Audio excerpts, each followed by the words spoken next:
Good afternoon, and thank you for inviting me. I'm only sorry I can't be with you this afternoon. I thought of maybe Skyping in from the Hermitage in St. Petersburg, but I felt that there might be some international interference on that. So rather than that, we're pre-recording.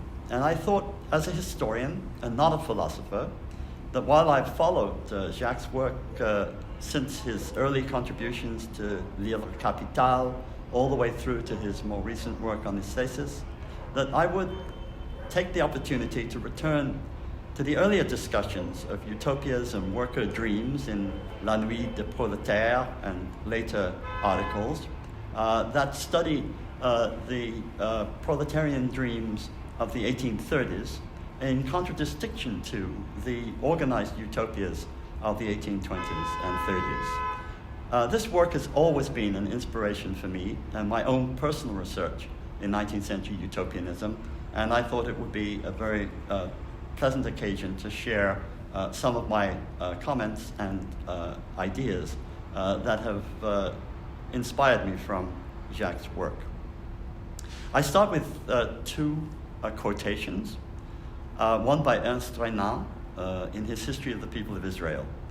It's Fourier who describes his phalanstery with the precision of an architect or a surveyor. And the second quotation from a much later writer, the historian and philosopher of finitude, Raymond Rouillet. There is in every utopian a sleeping Le Corbusier who would willingly, like an eminent architect, develop the project to replace Paris with 100 skyscrapers. Conversely, in every urbanist, there remains a utopian who only asked to be awakened. Utopia and the image of the city are inseparable, wrote the critic Colin Rowe in 1959, beginning his critique of architectural utopianism with a recitation of the debt that architects and urbanists owe to utopian narratives. From Filarete here, who couched his description of the ideal city Sportzinder as a dialogue drawn from Plato's Republic and the Laws, half a century before Thomas More even coined the word utopia, to Le Corbusier, who freely drew on the Saint-Simonians for his ideas of social hierarchy and the renewal of Paris. On the left, the Saint-Simonian magazine, and on the right, the first drawing of La Ville Radieuse. When the art historian Henri Faucillon received his copy of Ville Radieuse from Le Corbusier, he wrote saying, "Le Corbusier, you are the Saint-Simon of our epoch." Le Corbusier also drew very heavily on Fourier for his ideas of an unité d'habitation. In fact, he read the work of Considerant on the idea of an architectonic society. So utopians who dream of architecture as the authority and agent of foundation in the real world, and architects who authorize their urban plans as serving utopian ends, are thus bound together in a complicity that ties their images, if not their detailed plans, to the division and partition of space. But according to a double rule, that of the envisaged social order to come, and that of the architectural theory of the moment. For Filarete, it was a marvelous invention of the architect as draftsman, the technique of the architect ruling the mason, coupled with his reading of the newly copied Platonic dialogues. For Ledoux, it was the emerging psychology of sensation, joined to Newtonian didacticism of pure geometrical solids, equally supported by his reading of the Timaeus and Critias. Plato haunts all. Between the pure geometries of the Renaissance and those of Ledoux, however, there was this distinct difference. For Filarete, his geometries represented the harmony of the universe, supported by the Neoplatonism of Ficino. For Ledoux, his plans were newly ordered by what his teacher Jacques-François Blondel had called the new science, that of distribution. Distribution, as opposed to that of composition, was a principle of spatial ordering, a science based on need and necessity, and one that had been neglected by both ancients and early moderns, according to Blondel in 1744. Through distribution, each new building type might attain not only a proper arrangement of its spaces, but also its characteristic expression, while inserted in its proper place in the wider landscape of the city and the territory. This territory, as mapped, divided, and distributed by the officers of the newly established Pont et Chaussée under Pérenais, was increasingly brought under cultivation through new roads and, importantly, canals. It was in the process of emerging as that territory described by Balzac in Le Curé du Village, where around the little town of Montignac, the widow Véronique spends her life in supporting the construction of a canal system that fertilizes the hitherto arid soil of the region. In his analysis of this novel, as in itself a site of utopistic visions, Jacques Ranciere will contrast this visibly Saint-Simonian reform against the earlier utopian vision whereby Véronique, before her marriage, and confined by reason of a disfiguring illness, will fixate on an island viewed from her window as an island of love. You can see her at the window in this later edition of Le Curé du Village. This was a dream inspired by her reading of Bernardin de Saint-Pierre's novel Paul et Virginie. For Véronique, her dream is one of liberation, the freeing from his lot of a worker who passes by every day in front of her window, a vision shattered by a murder he commits and his refusal to admit to a motive. Ranciere opposes these two configurations of place, the one that brings prosperity to the land, the canals, and the one that conceals a crime, the island of fiction, that, quote, hides the fruit of crime because it was the cause of the crime in the first place, end quote. There is here a contrast between the spaces of everyday life and what he calls the distribution of bodies in their place and their function, and the space of the book, in which spaces emerge as indeterminate, eminently reorganizable, in a, quote, system of relations between words and things, between the visible, the sayable, and the doable. In two decisive moves, Ranciere clears the way for a description of 19th century utopia that opens its reinscription as an object of desire and reciprocally as a site of resistance from the workers it solicits, its place, that is, in the regime of the sensible. The first will strip the word utopia of its traditional prefixes, utopia, or utopia, in order to reveal its character as a double negation.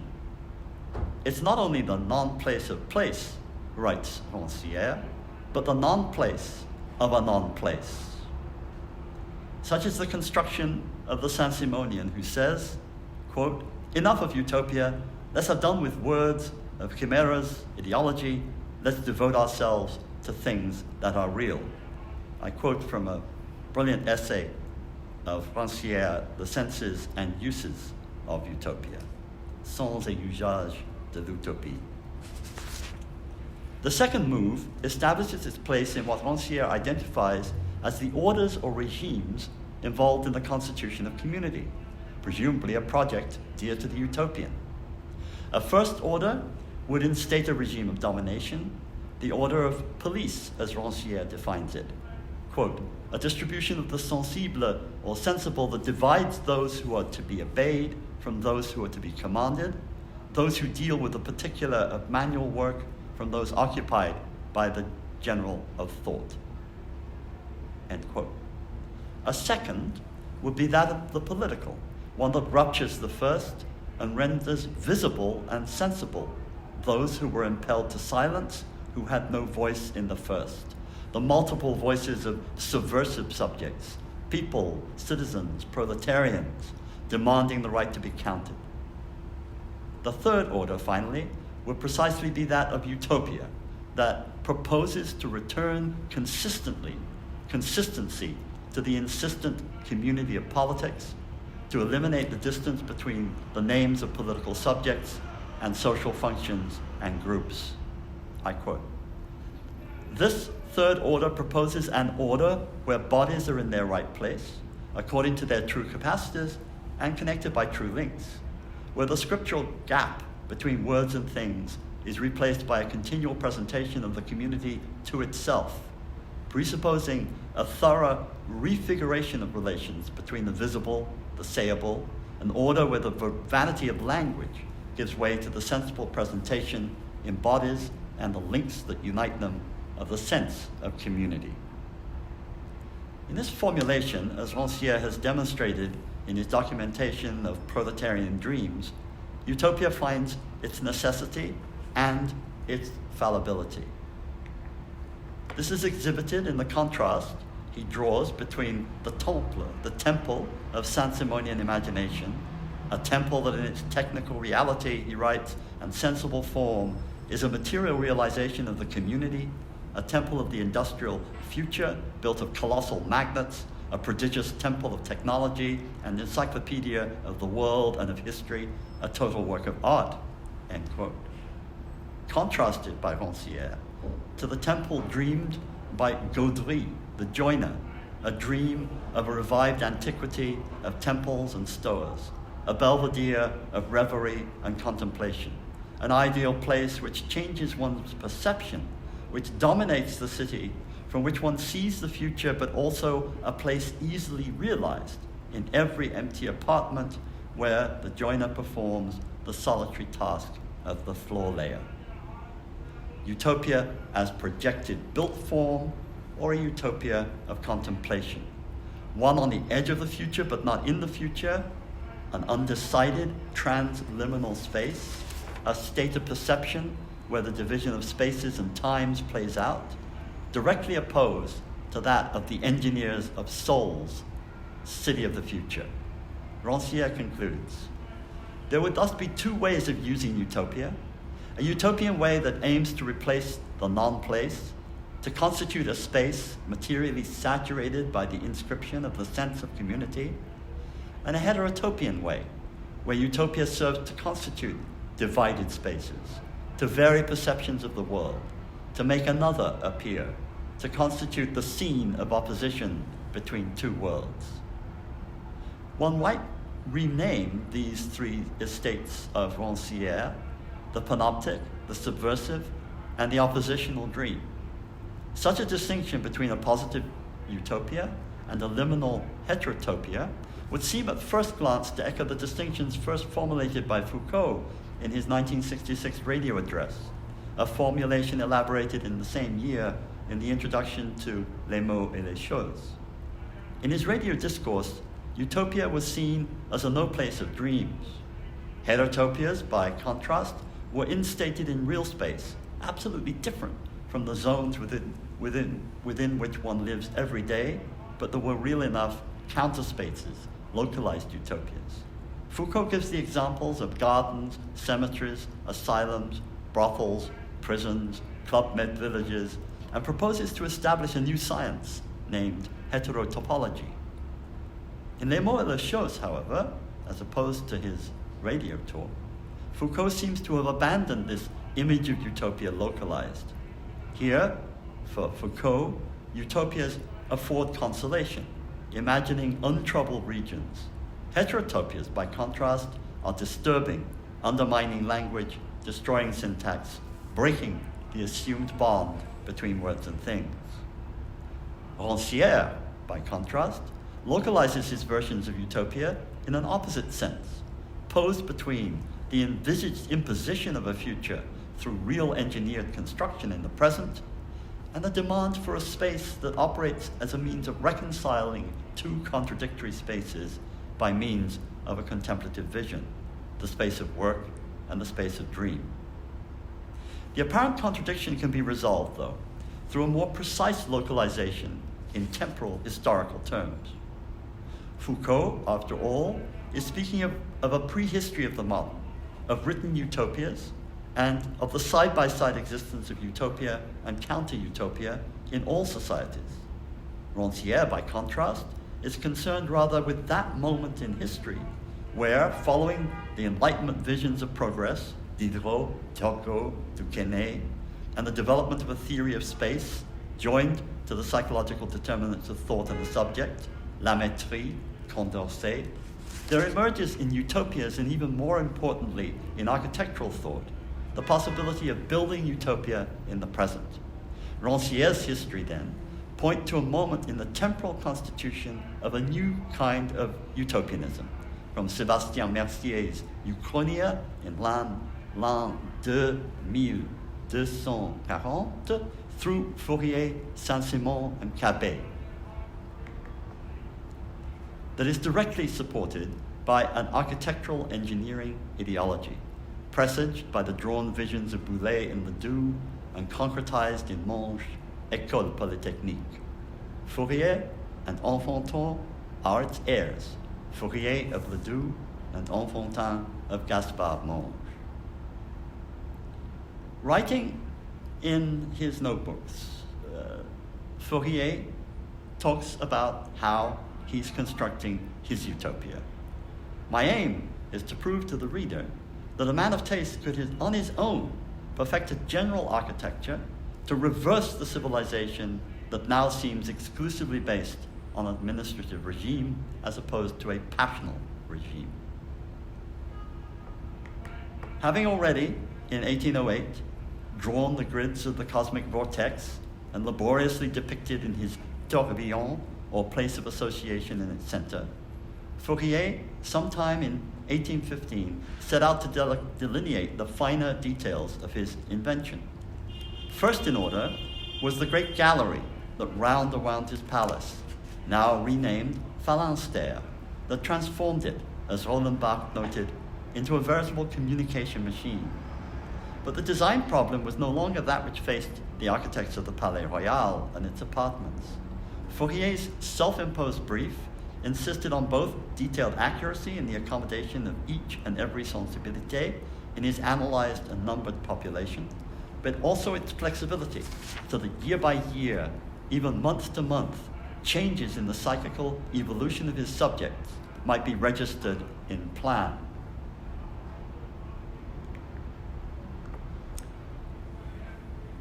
He draws over and over again, trying to get it right, the palace and its gallery, the dimensions of the buildings and land assigned to the series of the population that inhabits it, and says that the new question that arises is a question regarding the theory of distribution, which will need to be clarified in practice. Ledoux had solved the problem of distribution in a different way, by leaving his utopian inventions on paper, each one, from shepherd's hut to temples of union, autonomously sheltering a single symbolic social purpose in a pure geometrical form. But Fourier was faced with another problem, spatial problems, both in section and plan, posed by the complex form of his invented Rue Galerie, its double and triple height windows to the encircled courtyards, and its apartments overlooking its interior hothouses and gardens one way and to the countryside on the other. Further, as Ranciere notes, the very structure of Fourier's new world had turned the industrial work routine upside down, and in the process, quote, seeing the very principle of civilized constraint in the opposition of work and leisure, and proposes by the mechanism of short sessions and alternation. Through this principle of alternation of work, combined with a free selection of vocations, Fourier's work plan was directly opposed to work itself. As Ranciere continues, the formulation of a non-mutilated worker rests on the division, the partage of time, on the right to a non-useful time, a time of non-production. Fourier's distribution problem, then, was like that of many functionalist architects today, at once one of describing a collective space of association, the apartments of which adjoined a space of public promenade and were assigned according to a complicated number system of patterns and groupings, and at the same time open and flexible to the constant changes in passions and numbers.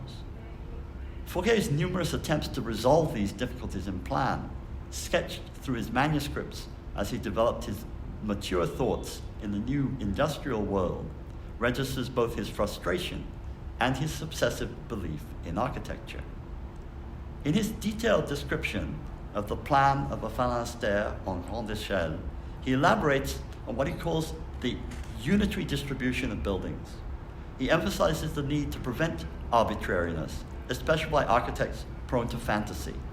He talks about the play of the passionate series, which has to be recognized in every essential point.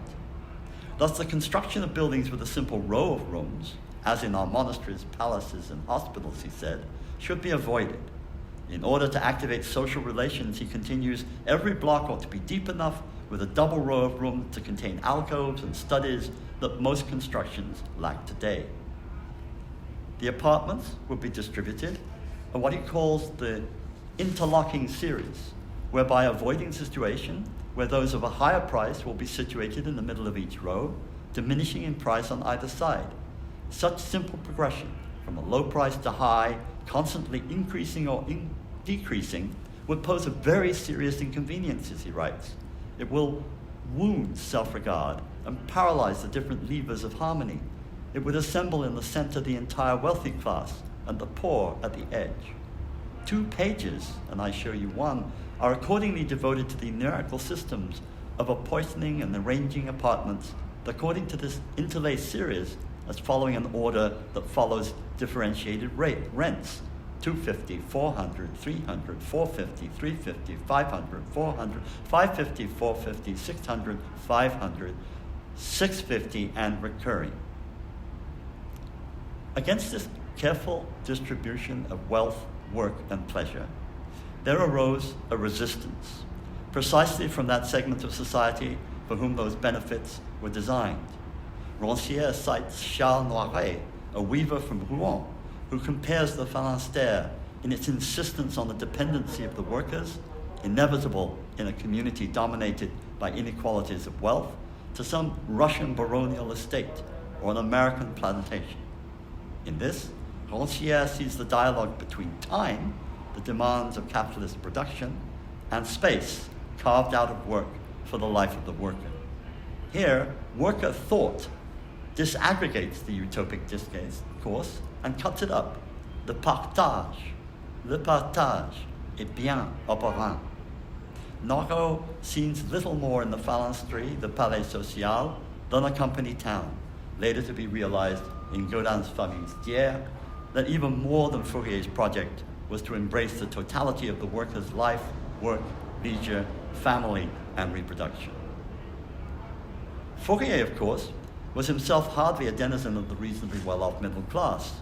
Indeed, he prided himself as a traveling salesman, a virtual Bartleby of the 1820s, of having triumphed over all the philosophers and scientists of history. It's a shop sergeant, un sergent de boutique, who is going to confound all the weighty tomes of political and moral wisdom. But tied, nevertheless, to a dream of architecture that divides, cuts up, and organizes the senses and the passions, and to the absolute refusal, the écart absolu of his contemporary world, his visions, like that of Véronique, is dedicated not to the erasure of division, but to its even more systematic installation. Which does not mean that the weavers, joiners, shoemakers, and other artisans in industrializing society of the 1800s were all opposed to its fiction. As Ranciere teases out in his readings, they were able in non-theoretical and permeable narratives to signal both desire for harmony and for its instantiation in the real time of their lives. As Désirée Verret, an early follower and supporter of Considerant, wrote to him for her long exile in Belgium towards the end of her life, l'utopie a été la mère des sciences exactes et, comme beaucoup de mères fécondes, elle a souvent produit des germes stériles ou trop faibles, étant nés avant le temps ou dans les mauvaises circonstances. Utopia has been the mother of the exact sciences, and as many fertile mothers, it has often produced sterile seeds or seeds too feeble, being born before their time, or in bad circumstances.